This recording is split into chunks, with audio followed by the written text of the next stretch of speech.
Video eksklusif live rekaman tadi pagi Koko RO yang personally Dokcin rekam dan Dokcin kompres yang durasi dari 1 jam, hampir 1 jam. Dokcin kompres dalam waktu untuk padat selama 10 menit.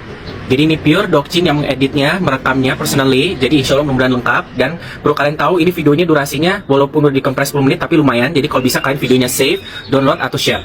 Oke, silakan nonton sambil menyimak. Kalian resapi, kalian pahami. Oke, ini videonya. HIV. Lah itu Tania lahir dari mana? Mau gue kasih tahu titik-titik rumah gue ngehubungan di mana? Demi mencuri perhatian si laki kali ya, gue begituin, gue kagak ngerti. Jadi CCTV itu dia datang ke toilet, kita lagi boker, dia mau pindah hari. Jadi itu kan udah lagi mau pindah-pindahan tuh. Nah selama rumah belum jadi, minta transit dulu. Ya udah gue taruh di Ritz Carlton. Ya lu bayangin tuh Ritz Carlton lu taruh sebulan keluarga lu bayangin tuh Ritz Carlton. Ya gue taruh yang di apartemen Ritz Carlton 3 kamar. Nah dihitung deh, dicari di Google.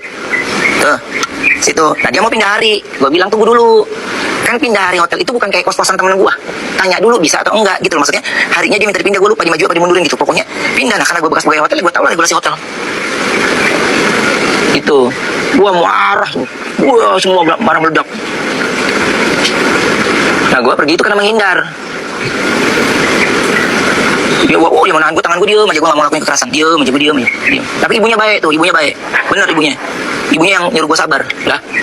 Tadi ngomongin tentang hotel, harus gue naruh anak-anak gue di hotel 1 bulan di Ritz Carlton Pacific Place 3 kamar. Bahasa selingkuh. Tanya tentang rincian. Mana kan kartu kredit itu kan ada selalu bagi 2. Maksud gue, ini buat pegangan gue kalau suatu saat nanti ketika anak gue itu nyalahin gue, ketika anak gue itu ini gue minimal enggak kok ada ayah ada ikut bantu. Lu cuma tulisan gitu doang. Ya, ditanya rincian. Bahasa IP. Itu kan mana? Ini gimana? Ya Allah, nah, jadi kita mesti gue ceritain yang sebenarnya kenapa Onyo keluar dari rumah. Hah? Lu si Onyo sekolah pernah gak lu ngantor? Ya ada, lu kesel mulu sama Onyo. Jadi bukan ribut gara-gara Onyo. Anak bisa jadi tantrum, ya gara-gara siapa pembisiknya? Hah? Gara-gara siapa pembisiknya? Sama bapaknya aja dilawan. Tanya dong, sama bapaknya pernah ninggalin rumah karena sakit hati mau ucapannya. Gue nenangin. Nanti berantem sama adiknya gue nenangin. Gue yang persatukan lagi. Berantemnya gak total. Gimana lu deh? Mau ribut gue ayo. Lu bilang capek lah, dari kemarin juga gue diem aja, dari gue cerai. Kagak, gue bekutik lu bikin konten ini, bikin konten itu. Kagak bekutik, gue diem aja. Santai. Ngoceh aja demi sebuah percintaan. Ngoceh aja. Dia dibilang gadis. Lalu kemarin pakai apa? Pakai selang. Jadi hal yang udah dia lakukan ya, yang ngeboikot siapa? Emang gue yang nyuruh? Hah? Emang apa gue yang nyuruh? Gak ada gue nyuruh, malah gue yang dikatain, gue diem. Lalu yang ribut sama netizen bukan gue. Gue mau fokus sama anak, tentang anak doang. Sama rasa tersiksa 11 tahun. Ngakak, gue ngakak capek. Entar kalau bahas jangan ngungkit. Deh, gue siksa. Dari gue cerai, bikin konten ini, konten itu. Ayo lo, artis ini datang ngomong begini, ngomong begitu lah. Itu orang temen gue. Lu ceritain ya, aneh. Sampai fanbase lu ajakin meeting, sampai lu suruh ganti nama. Ih, harus bilang jadi meeting. Mobil pangku, anak mobil pangku, mobil harus bersih lah. Anak gue di pangku orang gimana sih? Enggak, gue gak ngomong sini, gue ngomong bulan. Tuh, nah kayak gitu bilang, gue merasa korban. Junjungan lu, tuh junjungan lu tuh, gue sebut langsung sini nih. Cari tiket Blackpink 1 lagi, 1 row. Katanya lu hebat, cari lah. Kalau nggak salah di tahun ini pergi keluar negeri deh, kemana gitu ya. Harusnya tuh tanda tangan itu harus izin dua-duanya, kok gue nggak tanda tangan ya. Apa tahun ini mereka pada pergi kemana itu ya? Ada keluar negeri kalau nggak salah, kan netizen pasti ngasih tahu ya. Harusnya kalau tanda tangan visa itu harus dua-duanya tuh. Nah yang awalnya yang marah-marah di TikTok nih, lu perhatiin zaman mana ada saya di TikTok selepat dia ini ada, yang ada gue bikin lagu yang lagi viral, bilang nyindir. Gue sampai takut kalau di TikTok lagi bikin lagu-lagu lagi. Postingan tentang kajian kegiatan yang gue lakukan pencitraan. Menderita gimana sih? Makanya kalau dalam lagi masalah jangan mau menang terus, jadi ngerasa menderita. Gue cuma bilang ingat lagi ini berita bisa sampai rame, jadi lu siapa ini mulutnya? Hah? Lu ngomong kayak begitu, lu gak pikir bagaimana harga diri gue di mata anak gue? Dari awal gue pisah, gue diam aja. Kalau ada wartawan aja gue menghindar, ya kan? Gue gak pernah itu. Coba dikit ini, sedikit aja. Ini maksudnya kasih dikit nih. Sini aja piringnya.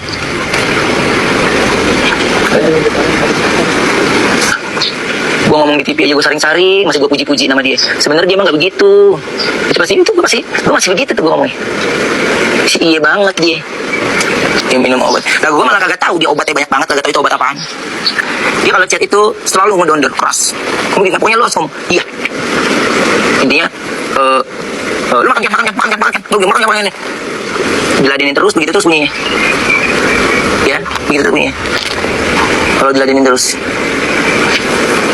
Ya, dah. Gak suka banget hidupnya damai.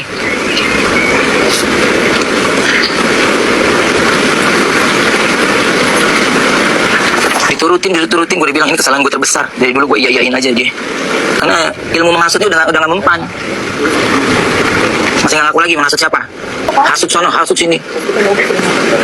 Gue diem aja ya, Kenapa jadi lu 11 tahun yang lu pendam lah, gue 11 tahun diem aja ke lu. Lu ngomong gue pergi ninggalin rumah, lu 3 kali ninggalin rumah. Hah? Pokoknya mau salah mau bener harus gue minta maaf. Jadi kalau ada yang ngomong kenapa lu minta maaf, ya wajib untuk mengalah. Ternyata maaf itu jadi senjata dia sekarang. Oh gak bisa deh. Enggak. Lu yang cangcong. Pakai nggak ngaku lagi lu ngomong cong podcast. Karena kita dipinjol. Pertanyaannya gini, kalau gue kan nggak tinggal di situ, lu tinggal ngomong sama aja kalau dapat barang paket. Kalau nggak ada namanya di situ, lu bilang nggak ada, selesai. Iya. Kalau lu merasa terganggu, apalagi itu mengganggu anak katanya, ya lu lapor polisi. Lu nggak lapor polisi, lapor ke polisi. Head comment lu lapor polisi. Orang yang datang mengganggu lu yang merasa terusik, lu nggak lapor polisi, aneh.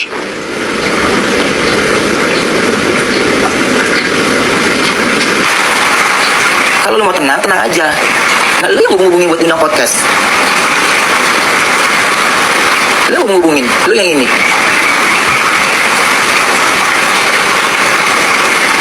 Diem kan lu semuanya tuh, hah? Mana itu? Adiknya mana itu adiknya tuh? Mana? Kenapa jadi berisik? Karena ngerasa terus itu, padahal fokusnya kemana? Fokusnya ke anak, mana anak gue? Bisa aja gue datang ke sekolah, gue ambil anak gue, kan gue belum masih bapaknya. Sampai kapan pun juga tetap bapaknya kan? Adik iparnya, mana itu? Yang membiarkan anak gue ngomong di TikTok begitu. Hah, mana? Nah, lu gede kan sekarang? Ngerasain lu bayar rumah sendiri kali ya? Udah capek? Mana gue? Capek ya? Baru 6 bulan capek? Baru, kalau udah 11 tahun baru, itu bener yang sesungguhnya. Diomongin malah bilang cemburu. Lah maksud gue, lu mau pergi boleh, tapi tinggal kasih tahu ke gue, itu doang. Kenapa jadi meledak? Lu mau pergi boleh, tapi lu kasih tahu gue. Kan begitu, orang tuanya yang harus kasih tahu, lagunya masih hidup. Gimana sih? Bingung gue. Dulu nggak begitu ya kan? Lah dulu, kan sekarang udah cerai bu. Kita dandanin dia, kita dandanin biar dia cakep ya. Biar dia ada kelasnya gitu. Robor, kita nempel juga perhiasan di tangan. Kita dandanin dia yang bagus, biar cakep gitu. Dia biar ini. Udah cakep nginjek. Dia nggak pernah megang handphone anak katanya, nggak pernah megang handphone anak. Gimana ngapain megang handphone anak sih? Password anakku juga dia pegang. Sekarang TikToknya kan yang daftarin dia itu. Katanya dia nggak tahu. Lagi TikToknya mau login lagi, minta sama dia nggak ada. Katanya nggak ada. Padahal waktu itu Onyo H-3 mau keluarin lagu dan harus promo di TikToknya. Nah, suka belaga susah ngubungin gue. Lah nomor yang dulu ini ganti. Lu ngambil dari handphone anak gue tuh, jangan diada-adain. Jadi orang jangan diada-adain. Tugas kerjaan lu tuh kalau malam hari lu cek gitu capek banget hidupnya. Walaupun gue nggak ada yang lagi nyangkut uangnya, ada yang lagi ini uangnya, nggak pernah sih gue cerita karena pikiran gue itu adalah gue nggak kepengen mereka tuh tahu hal yang sedih gitu. Maunya gue mereka senang aja, jadi ketika ngomong gini ya ketika lu mau oplas gue bukan tertekan, gue mengingatkan nggak usah lah, kamu udah cantik kok begitu, pujian waktu masih menikah, nggak usah lah, ya bener kan dia ajarin yang bener. Jadi ketika dia pada saat habis di oplas terus tiba-tiba gue ngomong ya, habis di oplas dia bilang katanya ya selama ini ditantang dia pakai daster, dia pakai gini ya kita kan ngajarin yang bener. Gimana sih? Dari zaman gue sebelum muslim juga gue kasih tahu, bajunya kalau bisa jangan begitu deh, dengan gini kita kasih tahu. Para pengikutnya aja yang dicocok-cocokin, cocok ya, bukannya. Gue mah biar jelek, muka gue mah hasil gue bagus. Bahas lagi chattingan, gue udah kata, gue bilang apa aja kalau kata dia di chat, kita harus iya aja, kalau kagak dicocok. Lu ngomong gak 1000 kali juga habis umur hidup lu dibahas. Psikolog gimana yang buat dia lah, dari dulu juga psikolog gue yang bayar. Kalau gue tahu ternyata gue yang bayar dia buat senjata kayak gini, ogah. Kata, ceritanya makan Cornelius tuh dia numpang jualan, dia minta gue jualan kasurnya.